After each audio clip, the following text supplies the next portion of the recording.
माननीय जैसे प्रसाद यादव जी से प्रेस वार्ता को संबोधित करें। आदरणीय नेता प्रतिपक्ष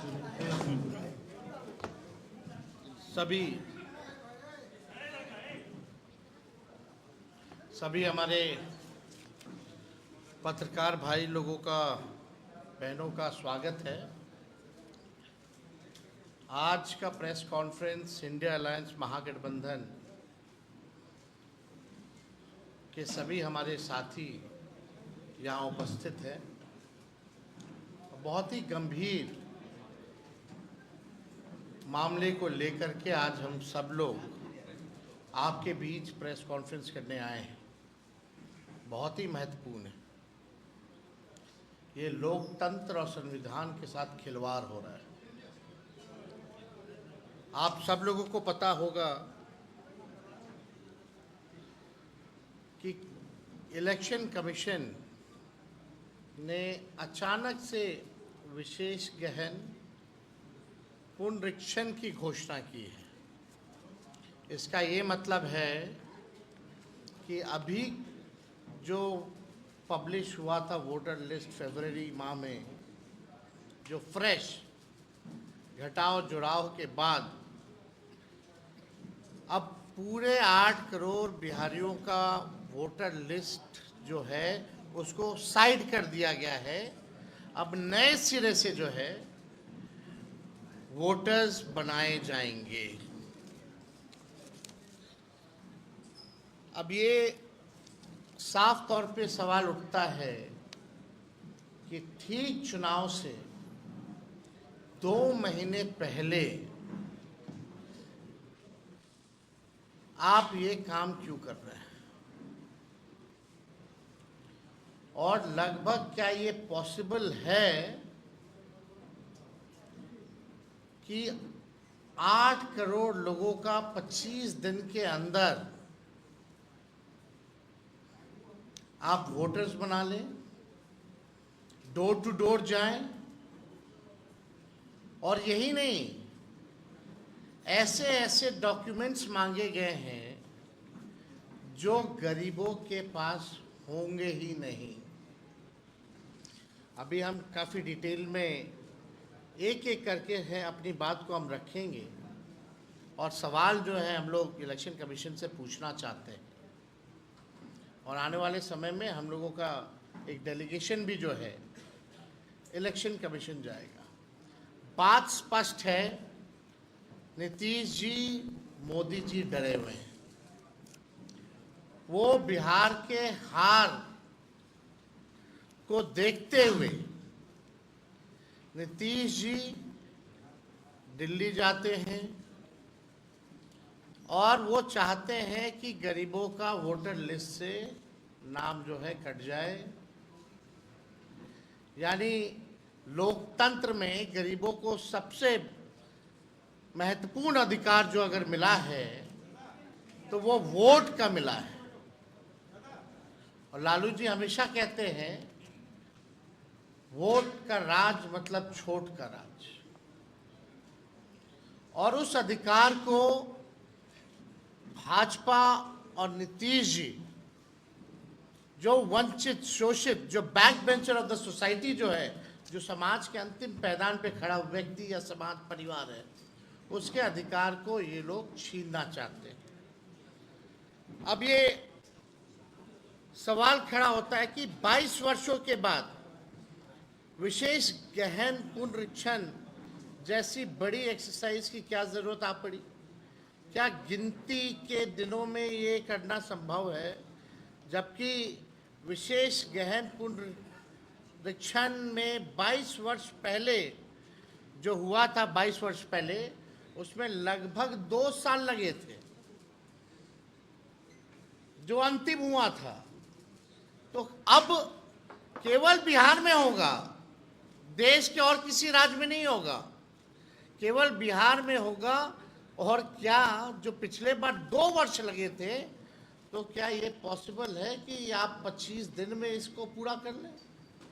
ये सवाल खड़ा होता है और साफ इसमें साजिश की बू आती है। और इस साजिश में और कोई नहीं, नीतीश कुमार जी का बड़ा योगदान है, और मोदी जी, क्योंकि ये लोग डरे हुए हैं। क्या चुनाव आयोग नहीं जानता कि ये मानसून का समय है बिहार में? हाँ बताइए, बिहार का कुल 73% इलाका जो है बाढ़ से हम लोग परेशान रहते हैं, यानी क्षेत्र प्रभावित रहता है। 73%। सवाल उठेगा कि लोग अपना जान माल बचाएगा कि चुनाव आयोग को कागज ढूंढ ढूंढ करके लोग देगा? ये सवाल पैदा होता है।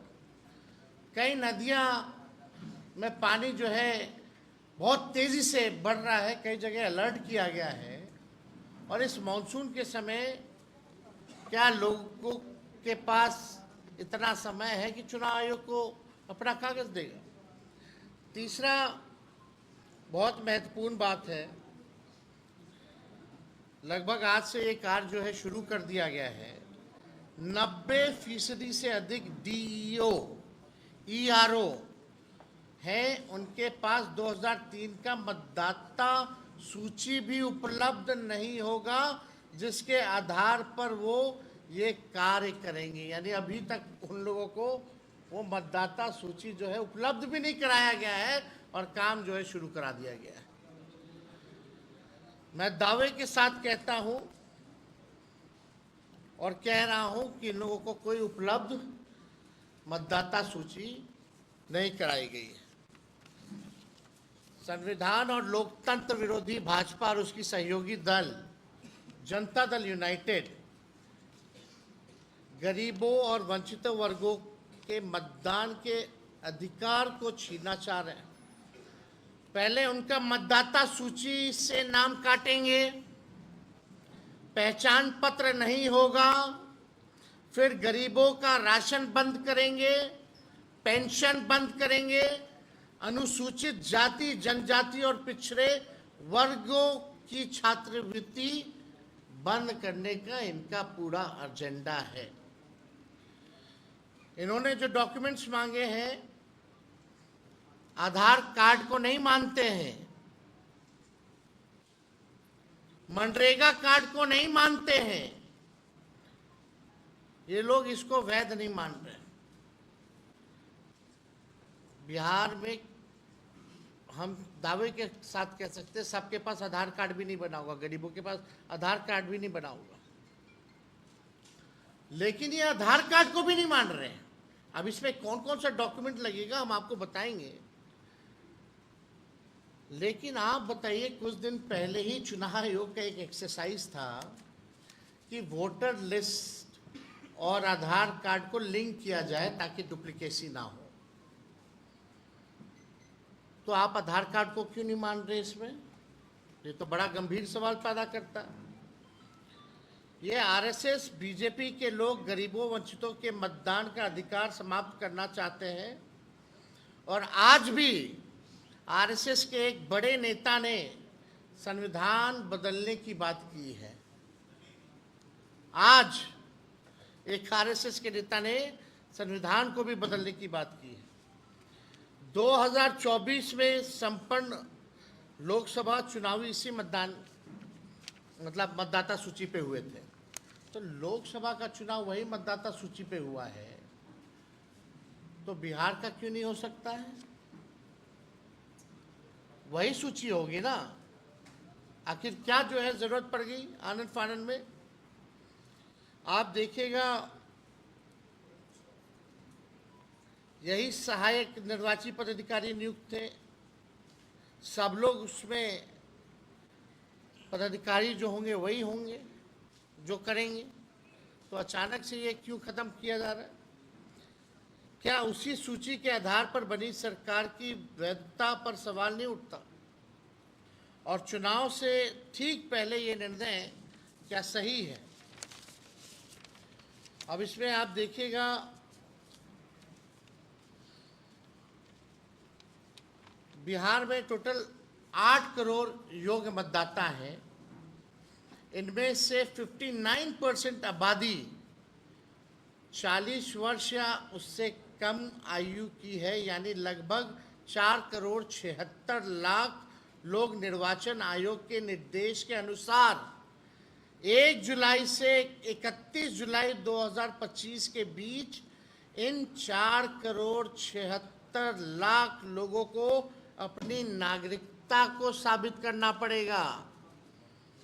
और नागरिकता को साबित में आधार कार्ड नहीं है, मनरेगा वाला नहीं है, उसमें क्या है, अगर इन समूह को 4,76,00,000 लोगों को 3 समूह में अगर बांटा जा सकता है। पहला समूह लगभग 4% लोग जो 39 से 40 वर्ष की आयु के हैं, इन्हें अपनी नागरिकता का दस्तावेज प्रस्तुत करना होगा। दूसरा समूह लगभग 85% लोग जो 20 से 38 वर्ष के उम्र के हैं, यानी 4 करोड़ से अधिक लोग, इन्हें अपने पिता या माता का नागरिकता साबित करना पड़ेगा, दस्तावेज प्रस्तुत करना पड़ेगा, यानी माता पिता का बर्थ सर्टिफिकेट भी आपको ला करके देना पड़ेगा, तब जाकर के आप वोटर बनिएगा। तीनों समूह का रिपीट कर दें। पहला समूह देखो भाई, 4,76,00,000 लोगों को 3 समूह में बांटा जा सकता है। यानी पहला समूह लगभग 4% लोग जो 39 से 40 वर्ष की आयु के हैं, इन्हें अपनी नागरिकता के दस्तावेज प्रस्तुत करने हैं। दूसरा समूह लगभग 85% लोग जो 20 से 38 वर्ष के उम्र के हैं, यानी 4 करोड़ से अधिक, इन्हें अपने माता पिता की नागरिकता को साबित करना पड़ेगा। यानी जो 39 साल के लोग जो है 28 से 38 साल के बीच के 20 से 38 साल के बीच के जो लोग हैं, उनको अपने माता पिता का डेट बर्थ सर्टिफिकेट वगैरह जो है वो लाना पड़ेगा, डॉक्यूमेंट देना पड़ेगा। कितने गांव देहात में आपके माता पिता का कितना लोगों का सर्टिफिकेट बना है, ज़रा बता दीजिए। वो कहाँ से लाएंगे, और वो भी बाढ़ के समय में। तीसरा समूह लगभग 11% लोग जो 18 से 20 वर्ष के उम्र के हैं, यानी 50 लाख से अधिक वोटर्स, इन्हें अपने दोनों माता पिता के नागरिकता संबंधी दस्तावेज देने हैं। सवाल दोनों है, उसमें आइदर है, इसमें दोनों है, 18 वाले। सवाल यह है कि क्या बिहार के आम नागरिक निर्वाचन आयोग द्वारा मान्य अपने माता पिता का जन्म तिथि और जन्म स्थान का प्रमाण पत्र ला सकते हैं क्या? जो हम सवाल पहले पूछ रहे हैं। निर्वाचन आयोग द्वारा मान्य 11 दस्तावेजों में से 3 अपेक्षाकृत अधिक आम है: जन्म प्रमाण पत्र, मैट्रिकुलेशन प्रमाण पत्र और जातीय प्रमाण पत्र। अब आइए, जन्म प्रमाण पत्र, एक इंटरेस्टिंग डेटा हम देते हैं। ये भारत सरकार का NFHS 3 का सर्वे है के अनुसार 2001 से 25 में जन्मे बच्चों में केवल 2.8% के पास जन्म प्रमाण पत्र था। ये अभी का है, उनसे पहले हमारे माता पिता का तो छोड़ दीजिए, कितना परसेंट होगा कि नहीं होगा। ये तो 2001 से 25 का भारत सरकार का आंकड़ा है। जो 2001 के बाद जो जन्मे अभी 25 तक का मात्र केवल 2.8% है बर्थ सर्टिफिकेट। तो आप बिहारी का बता रहे हैं, ये बिहार का ही डेटा हम दे रहे हैं स्पेसिफिकली। मैट्रिक प्रमाण पत्र का देखिए, NFHS 2 के अनुसार आज 40 से 60 वर्ष के पुरुषों में से केवल 10 से 13% ने हाई स्कूल की पढ़ाई पूरी की है। और जो हाई स्कूल का पढ़ाई अगर पूरी नहीं किया, उसका क्या, वो कहाँ से लाएगा, क्या देगा? अब जातीय प्रमाण पत्र पे आइए। इंडिया ह्यूमन डेवलपमेंट सर्वे 2011-12 का के अनुसार अनुसूचित जातियों के लगभग 20% और अन्य पिछड़ा वर्ग लगभग 25% लोगों के पास जातीय प्रमाण पत्र था। उच्च जातियों में तो ये अनुपात और भी कम होगा, इसलिए औसतन 20% से भी कम परिवारों के पास ये प्रमाण पत्र उपलब्ध है। 20% से भी कम। कहाँ से बाकी का लोग लाएगा? अपने ही देश में कैसे हम लोग साबित कर पाएंगे? डॉक्यूमेंट नहीं है। और 73% लोग बाढ़ से हमारा क्षेत्र जो है प्रभावित रहता है। ये 25 दिन में कैसे होगा? जो पिछले बार आखिरी बार हुआ था तो 2 वर्ष लग गए थे। और सवाल उठता है कि केवल बिहार में ही क्यों और देश भर में क्यों नहीं हो रहा? ये पूरी तरीके से साजिश की बू है और इसमें एनडीए के लोग जो हैं मिले हुए हैं। अब इसका अर्थ यही है, अधिकतम लोगों के पास ऐसा कोई दस्तावेज नहीं है जिसे उनकी जन्म तिथि में जन्म स्थान सिद्ध हो सके। हमारा स्पष्ट मत है, ये सारा खेल चुनाव से पहले मतदाताओं की छटाई करके सत्ताधारी दल को फायदा पहुंचाने के लिए ये काम जो है किया जा रहा है। बिहार में सबसे ज्यादा पलायन है। अब जो लोग बिहार के बाहर हैं, अभी हमारे सांसद राज्यसभा के संजय यादव जी ने पूछा भारत सरकार से, बताओ बिहार के लोग कितने जो हैं पलायन किए हैं, ज़रा हमको आंकड़ा दीजिए। तो लेबर मिनिस्ट्री से जवाब आता है, जो लेबर मिनिस्ट्री में जो रजिस्टर जो किए हुए हैं लेबर्स, लगभग 3 करोड़ के आसपास जो रजिस्टर्ड हैं। अगर नॉन रजिस्टर्ड की बात करें तो लगभग 4.5 से 5 करोड़ की संख्या हो जाती है। वो कब आएंगे, क्या करेंगे, नहीं होगा, उनका कैसे बनेगा रे भाई? वो कैसे वोट देंगे? यानी लोकतंत्र को आप खत्म कर रहे हो, संविधान को खत्म कर रहे हो। आप गरीब वंचित समाज से जो लोग हैं, जिनका सदियों से आपने शोषण किया है, फिर से ही आरएसएस या भाजपा और नीतीश जी उनके सहयोगी शोषण करवा रहे हैं, वोट का अधिकार छीन रहे। इससे बड़ा अपराध और कुछ नहीं हो सकता है।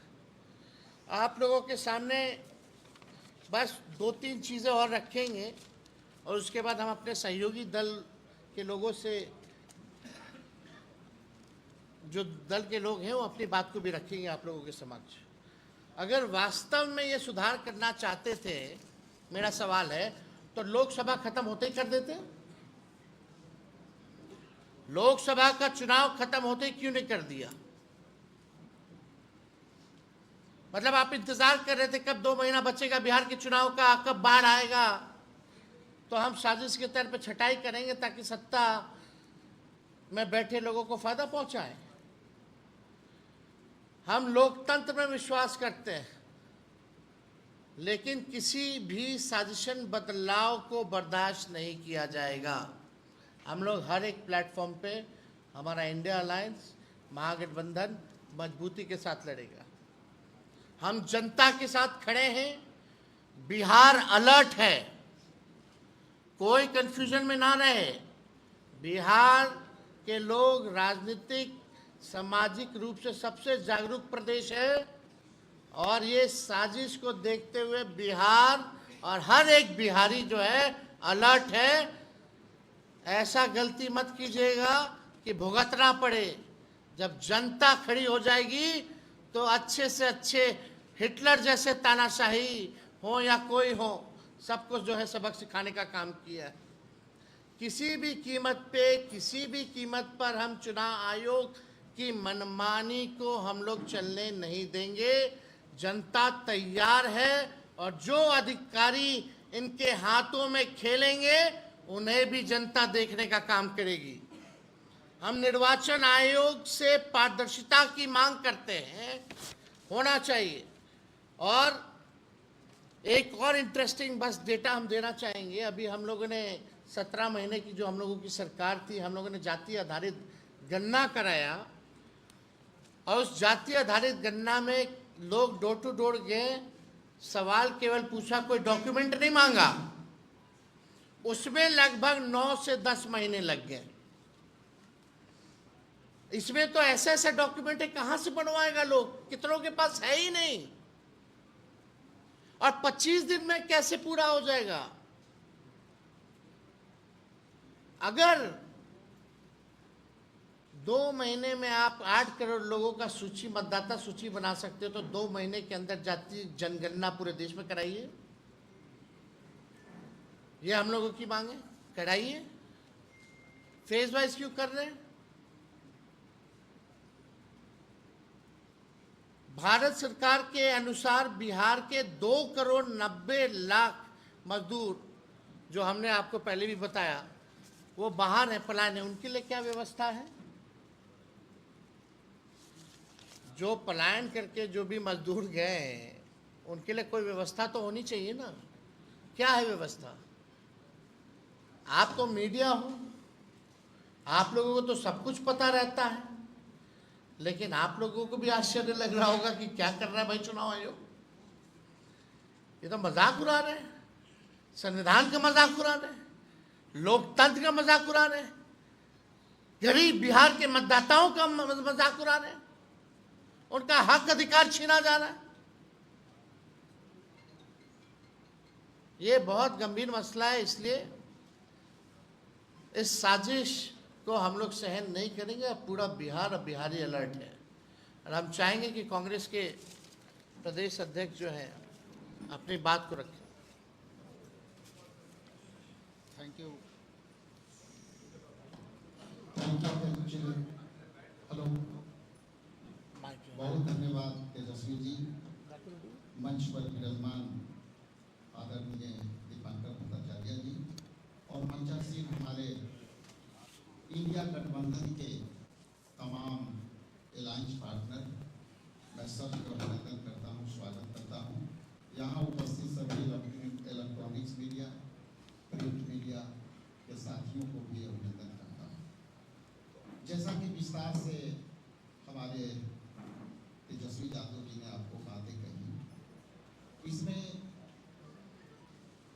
और इन मुद्दे को आगे बढ़ाते हुए भारतीय राष्ट्रीय कांग्रेस की तरफ से मैं 2-3 बातें आपके सामने रखूंगा। पहली तो ये बात है कि ये समझने की आवश्यकता ये है कि क्या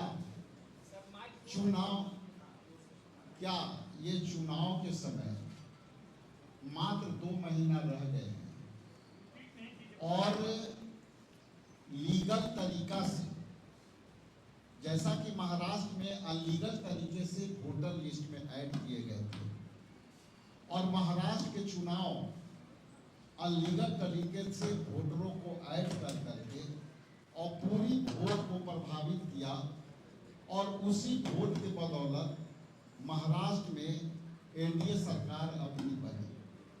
आप जैसा कि जानते हैं कि वहाँ एक शैक्षणिक इंस्टीट्यूशन में 6,000 लगभग वोटर वहाँ पढ़े, और वो साबित हो गया कि वहाँ पे अवैध तरीके से वोटर बनाया गया।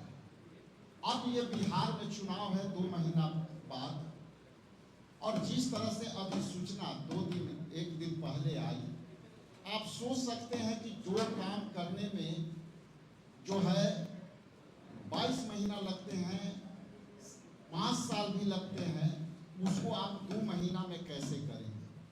तो इसको मैं महाराष्ट्र से जोड़ते हुए मैं 2 बात कहूँगा कि पहली तो ये कि महाराष्ट्र में आपने इलीगल तरीका से वोट को फ्लोटिंग वोट डाला, और बिहार में लीगल तरीका से वोटर को बाहर करना। विस्तार से हमारे तेजस्वी जी ने कहा, तो यहाँ लीगल तरीका से आप हमारे वोटरों को, जो उनको लोकतंत्र में दिए अधिकारों को आप जो है वंचित करने का जो साजिश किया है, इंडिया गठबंधन के तमाम साथी हम जो है इसका प्रतिकार करते हैं, विरोध करते हैं, और ये संविधान के विरोध जो काम है वो इलेक्शन कमीशन जो है ये केंद्र सरकार के दबाव में जैसा कि काम करते आया है, ये वही तरीका है जिस तरह से सारे इंस्टीट्यूशन को एनडीए में समर्थित केंद्र सरकार इसको अवैध तरीका से जो है कामें कराने का काम करती है। इसलिए हम लोग इसको कड़ी प्रतिकार करते हैं और अवैध तरीका से जो है हमारे वोटरों को जो है डाइल्यूट करने का प्रयास है, उसको हम लोग विरोध करते हैं। कुछ टेक्निकल बातों के लिए हमारे ऑल इंडिया कांग्रेस कमेटी के जो यहाँ प्रवक्ता हैं पवन खेड़ा जी कुछ बातें टेक्निकलिटी पर वो विस्तार से कहेंगे। मैं उनको माइक सौंपता हूँ। नमस्कार साथियों, वैसे हमारे तेजस्वी जी ने लगभग तमाम टेक्निकल बातें आपके सामने रख दी हैं और दोहराने से कोई लाभ नहीं है। वो कहते हैं ना कि जब गीदड़ पे संकट आता है तो शहर की तरफ दौड़ता है, तो जब एनडीए पर संकट आता है तो चुनाव आयोग की तरफ। गांधी जी के 3 बंदर थे, वो न बुरा देखते थे, न बुरा कहते थे, न बुरा सुनते थे। मोदी जी के भी 3 बंदर हैं, वो न सच सुनते हैं, न सच देखते हैं, न सच बोलते हैं। वो है चुनाव आयोग। चुनाव आयोग पर दबाव इंडिया गठबंधन लगातार बना रहा है। राहुल जी लगातार चिट्ठियां भी लिख रहे हैं, आर्टिकल भी लिख रहे हैं, खड़गे साहब ने उनको कठपुतली तक करार कर दिया। हमारे भाई तेजस्वी यादव जी लगातार दबाव बनाए हुए हैं, हमारे इंडिया गठबंधन के बाकी साथी भी बनाए। जवाब भारतीय जनता पार्टी से आता है। सवाल चुनाव आयोग से पूछ रहे हैं, जवाब भारतीय जनता पार्टी से आता है। हम ये जानना चाहते हैं रिश्ता क्या कह रहा है, क्यों आप जवाब दे दीजिए। जवाब चुनाव आयोग सामने आए। फुटेज कहते हैं, वीडियो फुटेज जो वोटिंग के दिन की वीडियो फुटेज है, अब वो नहीं दे रहे। 45 दिन उन्होंने मियाद कम कर दी। बोले साहब प्रिवेसी आ जाती है, वो हटा रहे हैं। क्यों हटा रहे? छिपाने को क्या है? अभी हम यही संघर्ष कर रहे थे कि अचानक बिहार में एक डाका डालने आ गया चुनाव आयोग। और डाका सिर्फ आपके वोट पर नहीं डाला जा रहा, ये डाका डाला जा रहा है आपके तमाम अधिकारों पर, आपके वजूद पर, आपकी पहचान पर, आपकी नागरिकता पर। जैसा कि तेजस्वी जी ने कहा कि धीरे धीरे फिर सरकारी स्कीम से आप बाहर हो जाएंगे। आपका वजूद खत्म करने का ये कि एक साजिश रची जा रही है। हमारे सवाल बहुत मैं विस्तृत नहीं करूंगा क्योंकि तेजस्वी जी ने सब कुछ कवर कर दिया। जो हमारी आपत्ति है वो पहली ये है कि जुलाई 1, 1987 और दिसंबर 2, 2004 के बीच में भारत में जो पैदा हुए हैं, उन्हें अपने माता या पिता का बर्थ सर्टिफिकेट कहां पैदा हुए, कब पैदा हुए, ये क्यों देना पड़ेगा? अब तक तो नहीं था। नंबर 2, दिसंबर 2, 2004 के बाद जन्मे हुए लोग, ये आजादी के बाद पैदा हुई दूसरी पीढ़ी पे आ रहे हैं। पहली पीढ़ी को भी प्रमाण देना पड़ेगा, दूसरी पीढ़ी को भी। आजाद भारत में पैदा होने वाली दूसरी पीढ़ी से ये प्रमाण मांगा जा रहा है। जो 2 दिसंबर 2004 के बाद जन्मे हुए लोग हैं, उन्हें माता पिता दोनों के जन्म का प्रमाण पत्र देना पड़ेगा। कहां पैदा हुए, कब पैदा हुए, दस्तावेज देने पड़ेगा। तीसरा, दिसंबर 2, 2004 के बाद भारत में जन्मे मतदाताओं को जन्मतिथि, जन्म स्थान स्थापित करने के लिए स्वयं का प्रमाण, सेल्फ अटेस्टेड प्रमाण देना। और ये सब, जैसा कि तेजस्वी जी ने कहा कि सब 2 महीने में करना। अब 2 महीने में ये सब कैसे मुहैया होगा? कौन कागज इकट्ठे करेगा? 2 नहीं, 1 महीने, 25 दिन ही। अब समझिए 1 महीने 25 ही दिन। सोचिए कहां तो कागज इकट्ठे होंगे। कौन सा सरकार इतनी काबिल सरकार है जो ये सब इकट्ठा करके मुहैया करके और लिस्ट बना सकती है? चौथा, जुलाई 1, 1987 से पहले जन्मे लोगों को, उनको भी व्यक्तिगत प्रमाण पत्र देना पड़ेगा। यानी कि 2024 का जो लोकसभा चुनाव है, कम से कम बिहार में उसको अवैध मान लीजिए, क्योंकि आपके पास तो आंकड़े थे ही नहीं। ये सब उन आंकड़ों की एब्सेंस में, उन आंकड़ों के बगैर आपने ये इलेक्शन कैसे कराया? तो उस इलेक्शन को पहले अवैध घोषित कीजिए, फिर हम ये सब बात करेंगे आपसे। नहीं तो क्यों करें आपसे बात, आपकी बात क्यों माने? पांचवा, ये पूरी प्रक्रिया जैसा कि आपने कहा, घर घर जाकर 1 महीने में। कोसी में बाढ़ आती है, हम बड़े परेशान होकर, पीड़ा होकर देखते हैं टीवी पर कि कैसे लोग लुट जाते हैं, बर्बाद हो जाते हैं, कहां से वो कागज?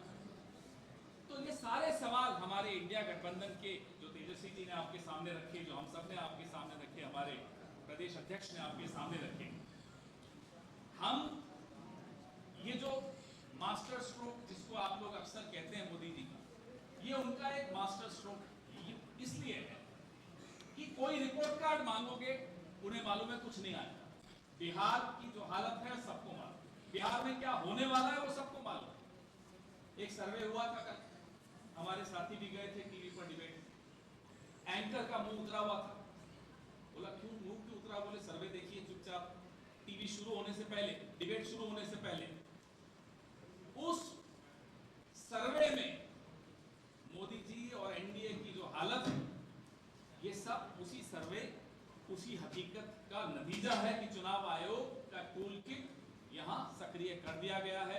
तेजस्वी जी माफ कीजिएगा, आप कह रहे हैं सिर्फ बिहार में हो रहा है। बिहार तो एक प्रयोगशाला है, ये लैबोरेटरी है, ये पूरे देश में करेंगे। ये पूरे देश में एससी, एसटी, ओबीसी, अल्पसंख्यक, तमाम ऐसे लोग, नौजवान सबसे ज्यादा, क्योंकि नौजवान सबसे ज्यादा दुखी है इन सरकारों से। नौजवान परीक्षा में पेपर लीक से दुखी है, बेरोजगारी से दुखी है, उन सबको बाहर कर दिया जाएगा, उन सबको वंचित कर दिया जाएगा वोट देने के अधिकार से। ज्यादा समय नहीं दूंगा, आपको सवाल भी पूछने हमारे बाकी साथी भी हैं, तो अब मैं अपने इंडिया अलायंस के दूसरे सदस्यों से आग्रह करूंगा कि वो अपनी बात चाहिए। दीपांकर जी अपनी बात को रखें।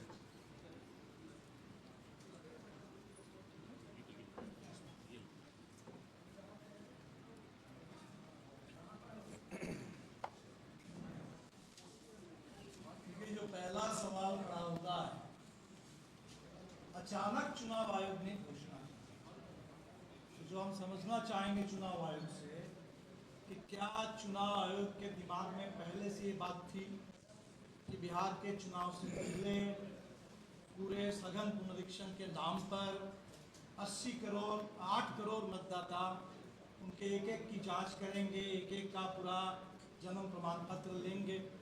अगर पहले से चुनाव आयोग की प्लानिंग में ये बात थी, तब दिल्ली में जो तमाम पार्टी के लोगों को बुला करके वर्कशॉप किया गया, तो सबसे बड़ा सवाल तो यही था, चुनाव की तैयारी के लिए सबसे बड़ा कार्यक्रम यही है। तो इसके बारे में एक बार कुछ कहा भी नहीं गया, पटना में मीटिंग बुलाई गई, कोई बात नहीं हुई।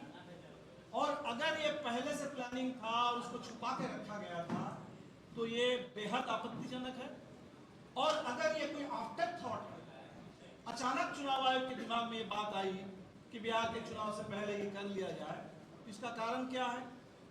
1952 से हिंदुस्तान में चुनाव हो रहे हैं, 75 साल, और सैकड़ों चुनाव हो चुके हैं, और बिहार को प्रयोगशाला क्या मैं तो कह रहा हूँ गिनी पिग बनाया जा रहा है, बिल्कुल गिनी पिग बनाया जा रहा है। तो बिहार के हमें लगता है कि ये किसी पार्टी का सवाल नहीं है, हर नागरिक का सवाल है।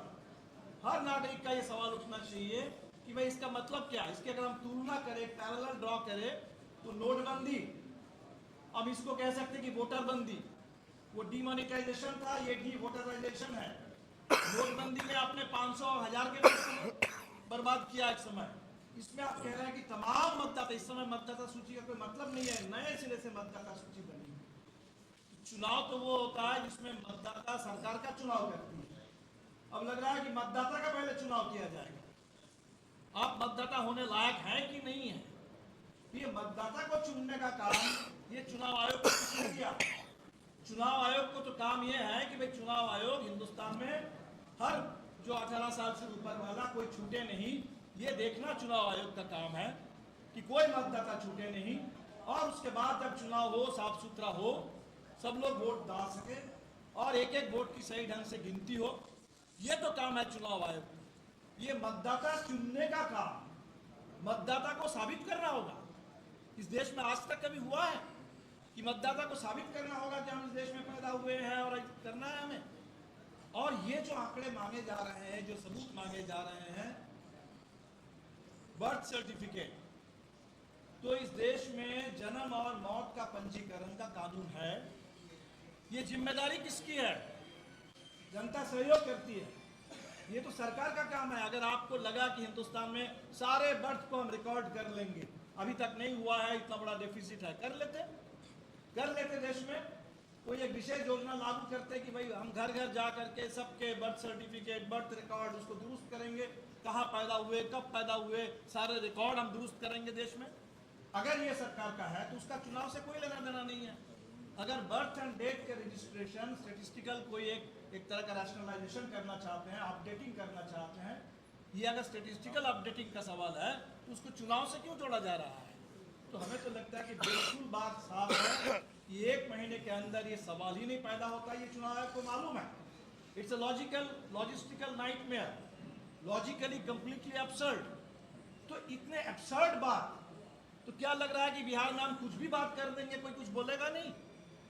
कोई भी एब्सर्ड बात कर दो, ऐसा प्रयोग बिहार के साथ करो जिसमें पूरे बिहार के मतदाताओं के लिए, बिहार तो वो प्रदेश है जहां लड़ करके लोगों ने जान की बाजी लगा करके वोट डालना शुरू किया। बिहार के गरीबों ने, हमारी पार्टी उसी आंदोलन से आगे आई है जहां गरीबों के वोट डालने का अधिकार नहीं था। बूथ कब्जा के खिलाफ लड़ करके एक वोट, तो एक वोट, उसके पीछे कितना बड़ा संघर्ष रहा है। संविधान में तेजस्वी जी ने बिल्कुल सही कहा, संविधान के 75 साल पूरे हो रहे हैं और बाबा साहब ने तो बल्कि ये भी उनकी चिंता थी, ये जो 1 वोट 1 वैल्यू इतना ही हम कर पाए संविधान में। उनकी तो चिंता ये थी कि देश में अगर सामाजिक आर्थिक गैर बराबरी बढ़ेगी तो वोट की बराबरी का कोई खास मतलब नहीं रह जाएगा। लेकिन आज आप वोटर लिस्ट से भी लोगों को बाहर कर देना चाहते हैं। वो सबसे जो बुनियादी अधिकार संविधान ने हमें दिया, एक वोट डालने का और दलितों, गरीबों के लिए, पिछड़ों के लिए, आदिवासियों के लिए आरक्षण का अधिकार, ये दोनों बुनियादी अधिकार आप लगातार खत्म कर रहे हैं, छीन रहे हैं। और बेहद हमें लगा कि आपातकाल के 50 साल पूरे हुए, इन लोगों ने एक नाम दे दिया आपातकाल को मनाने के लिए, संविधान हत्या दिवस। और शायद चुनाव आयोग को लगा कि हमें भी आपातकाल मनाना चाहिए। और इससे बड़ा संविधान हत्या का काम क्या हो सकता है कि चुनाव से पहले ये वोट डालने के जब अधिकार है, बुनियादी अधिकार, उसको ही कटघरे में खड़ा कर दिया जाए, उसको खतरे में डाल दिया जाए। तो मैं तो समझता हूं कि संविधान हत्या का सबसे बड़ा कदम इस देश में अगर आज तक कभी उठा है, वो इस चुनाव में, इस चुनाव आयोग के जरिए ये उठाया जा रहा है। तो बेहद आपत्तिजनक है, बेहद चिंताजनक है। हमने पहले ही चुनाव आयोग को लिख के दिया, हम सब लोग मिलकर के भी लिख के देंगे, मिलेंगे और हर मोर्चे पर बिल्कुल लड़ाई होगी। ये मजाक, बिहार के चुनाव को चौपट हम होने नहीं देंगे, बिहार के चुनाव का मजाक बनाने हम बिल्कुल नहीं देंगे। ये पूरे बिहार के लोगों ने तय कर लिया, हम लोग सबके पास जाएंगे, हम भी घर घर जाएंगे, हम भी घर घर जाएंगे और जा करके इस चुनाव को बचाने के लिए, लोकतंत्र की रक्षा के लिए, संविधान की रक्षा के लिए लड़ेंगे। और वीआईपी पार्टी के हमारे प्रवक्ता। बहुत बहुत धन्यवाद आदरणीय तेजस्वी यादव जी, गरीबों की आवाज रखने वाले आदरणीय दीपांकर भट्टाचार्य जी, बड़े भाई पवन खेड़ा साहब, राजेश राम जी और सीपीएम और वाम दल के हमारे मजबूत गठबंधन के साथी। छोटी बात करूंगा आपसे। कुछ ही दिन पहले इलेक्शन कमीशन का जो है आपका किस तरह से हमारे पार्टी के ऊपर लोकसभा से पहले वार किया गया और हमारे सिंबल को फ्रीज कर दिया गया, एक साजिश के तहत फ्रीज किया गया। लेकिन हम लोग कानूनी लड़ाई लड़े और सब मिल के जो है फिर से अपना सिंबल को वापस लिया।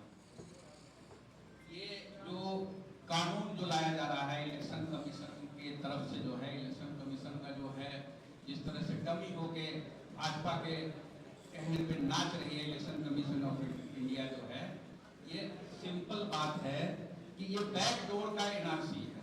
एक एनआरसी को लाने का एक बैकडोर, जो एनआरसी जो हल्ला हो रहा था उसका एक बैकडोर का एनआरसी है।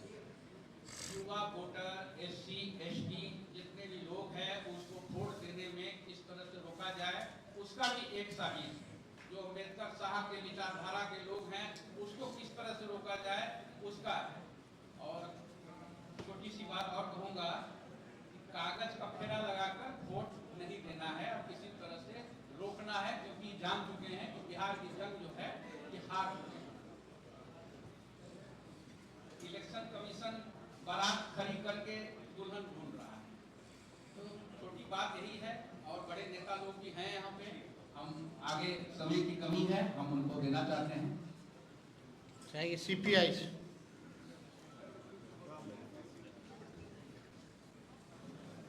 है हमारे इंडिया महागठबंधन के कोऑर्डिनेटर कोऑर्डिनेशन कमेटी के अध्यक्ष तेजस्वी जी और गठबंधन के तमाम मित्र दलों के साथियों, बातें सभी आ चुकी हैं, इसलिए मैं सिर्फ दो बातों की ओर इशारा करना चाहता हूँ। दो बात। मेरा नाम राम बाबू कुमार, मैं कोऑर्डिनेशन कमेटी का मेंबर हूँ सीपीआई की ओर से। तो मित्रों, ये जो अभी गहन मतदाता पुनरीक्षण के नाम पर जो चीज चलाई जा रही है, जिसके बारे में बेवरेवार चर्चा तेजस्वी जी ने आपके सामने की है, ये असल में है क्या? तो ये आजाद भारत के इतिहास में सबसे बड़ा इलेक्टोरल फ्रॉड लाने की, अंजाम देने की कवायद है। ये सबसे बड़े इलेक्टोरल फ्रॉड को अंजाम देने की कवायद, ये जिसे हम भारत का चुनाव आयोग कहते हैं, मैं कहता हूँ कि ये भारत का नहीं, ये नरेंद्र मोदी का जो चुनाव आयोग है उसके तरफ से ये सबसे बड़ी फ्रॉड की कवायद की जा रही है। और इसमें सबसे तकलीफदेह बात बिहार के लिए और बिहार वासियों के लिए है कि बिहार के लोगों को आप जब जन्म प्रमाण पत्र मांगते हैं तो बच्चे की उम्र जानी जाती है। आप तो माता पिता का भी मांग रहे हैं, जन्म प्रमाण पत्र और प्रमाणुष का और उनके जन्म स्थल का। इसका मतलब अब यहाँ के लोगों को अपने माता पिता की वैधता भी प्रमाणित करनी पड़ेगी कि उनके माता पिता वैध हैं और वो उनकी वैध संतान है। ये इतना बड़ा अपमान बिहार का और बिहार वासियों का है, और इसलिए इसके खिलाफ में बिहार में जबरदस्त रूप से सड़कों पे उतरने की और इसका प्रोटेस्ट करने की जरूरत है। सिर्फ कानूनी विरोध से ये काम नहीं होने वाला है, क्योंकि ये बिहार के लोगों को अपने इस अपमान का, उनके साथ जो भेदभाव बढ़ता जा रहा है, जो सबसे बड़ा इलेक्टोरल फ्रॉड हो रहा है, लोकतंत्र और संविधान के साथ तो ये सबसे बड़ा खिलवाड़ होने जा रहा है, इसके विरोध में हमको इकट्ठे होकर के मैदान में उतरना पड़ेगा, उसकी तैयारी करनी पड़ेगी। इन्हीं शब्दों के साथ मैं धन्यवाद। हमारे तमाम नेतागण और मीडिया के साथियों, विस्तार से आपके पास सारी बातें आ रही हैं, उसको कुछ जोड़ने की बात अब नहीं रह गई है। पिछले 11 साल जो मोदी की सरकार है, इसने जिस तरह से संवैधानिक संस्थाओं को पूरी तरह से उसका अपहरण कर दिया, वहाँ पर आरएसएस में प्रशिक्षित लोग आज इसको मैन कर रहे हैं, और उनका जो एजेंडा है उस एजेंडा को, और एजेंडा सब लोगों से छिपा हुआ नहीं, वो एजेंडा है उनका जो गोलवलकर जी ने और सावरकर जी ने उनको बतला के कहा है, उस एजेंडा को लागू करना है, मनुस्मृति को लागू करना है। तो उसमें फिर ये आदिवासियों को, दलितों को, इन लोगों को वोट का अधिकार ही रह जाएगा, तो उनके सपने का भारत कैसे बनेगा? इसलिए वो अपने सपने का भारत बनाने के लिए बड़े पैमाने पर आम लोगों के जो वैधानिक अधिकार, संवैधानिक अधिकार हैं, जिसके जरिए हम सरकारें चुनते हैं, उस अधिकार से उनको वंचित किया जाए, और ये साजिश है। और बिहार में ये बात बगैर जो पॉलिटिकल पार्टीज हैं उसके सहमति के बगैर आपने घोषणा कर दी कि आप ये करने जा रहे हैं, और इस 1 महीने में 25 दिन में आप इस काम को पूरा करने जा रहे हैं। ये इतना बड़ा फ्रॉड है। हम तमाम लोग जो इस देश में जो कॉन्स्टिट्यूशनल फ्रेमवर्क है, उसका जो धर्मनिरपेक्ष जनतांत्रिक चरित्र है, उसकी हिफाजत के लिए सड़कों पर जाएंगे, संघर्ष करेंगे, और ये काम नहीं होने देंगे। इनको इतिहास से सबक लेने की जरूरत है। अगर सबक नहीं लेंगे तो इनको बदलना पड़ेगा। धन्यवाद। बहुत बहुत धन्यवाद। कोई सवाल है तो पूछ सकते हैं, एक एक करके एक के पीछे। हाँ, एक मिनट।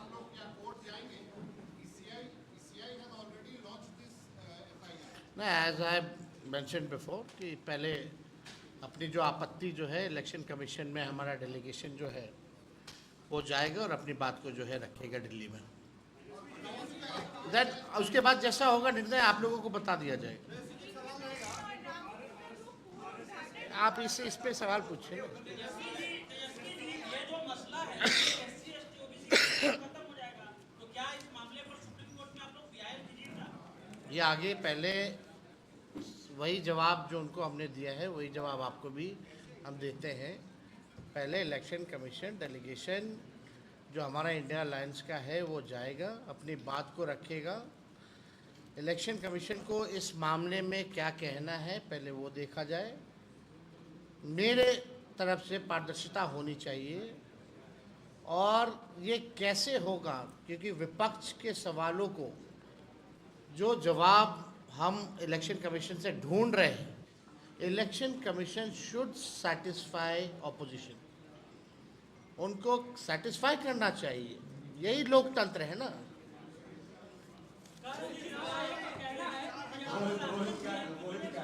रोहित,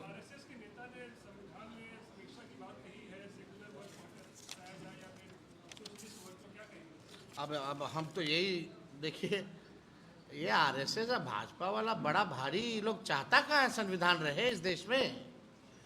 ये तो आरएसएस के लोग अपना एजेंडा चलाना चाहते हैं। अब लोकतंत्र कहाँ बचेगा जब वोटिंग का ही राइट अगर आप छीनने लगे तो लोकतंत्र ही खत्म है। प्रधानमंत्री जी विदेश जाते हैं, बोलते हैं कि हमारा डेमोक्रेसी के बारे में बात करते हैं।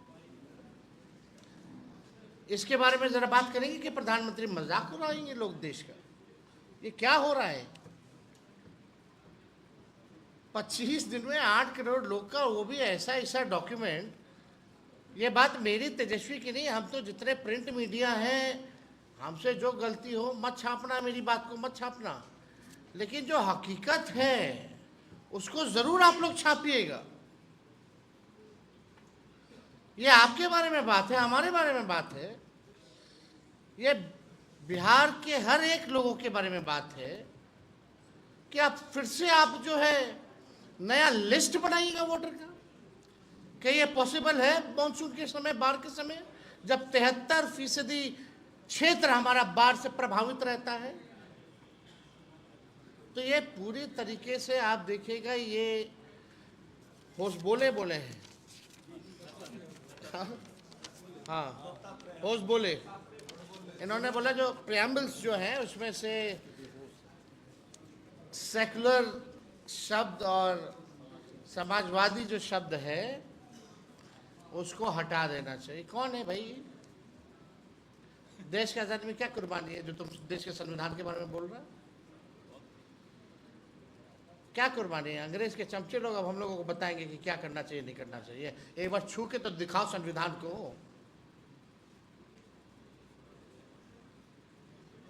संविधान के अनुच्छेद 326 और प्रतिनिधित्व अधिनियम 1950 का ही हवाला दिया जा रहा है चुनाव आयोग के द्वारा इस पूरी प्रक्रिया को लेकर के।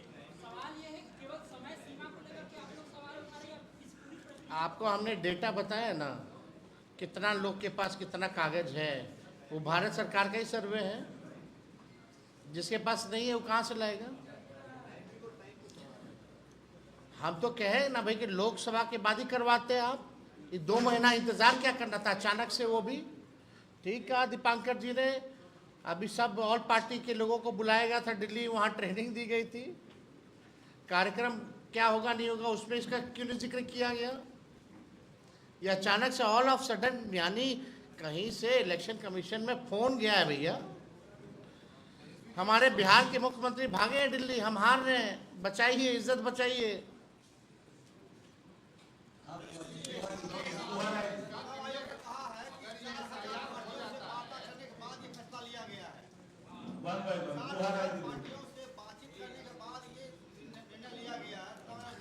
इसके बारे में किसी को जानकारी नहीं। तो जो परसों जो नोटिफिकेशन हुआ है उसी में जो पता चला है हम लोगों को, इसका तो कहीं भी कोई जिक्र नहीं।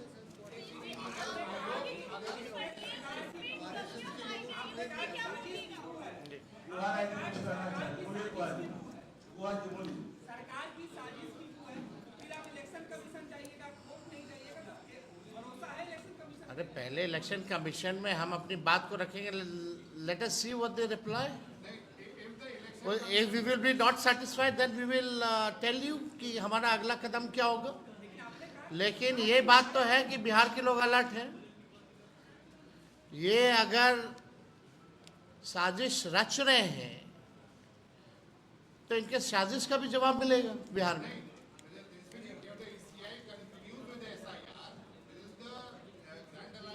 नहीं, आप बस हमारे कदम के बारे में पूछिएगा क्या है. हम बोल रहे हैं कि हम लोग पहले एक बार अपनी बात को रखेंगे, फिर अपने कदम को बताएंगे. बट क्या आपको नहीं लगता ये चिंताजनक है? आप अपने माता पिता का बर्थ सर्टिफिकेट ले आइएगा, मैट्रिक का पेपर ले आइएगा. कहां से लाइएगा? ये तो जेन्युइन सवाल है ना.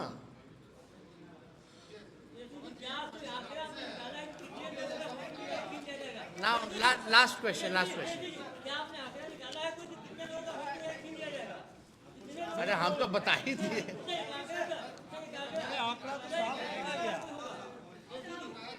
एक मिनट.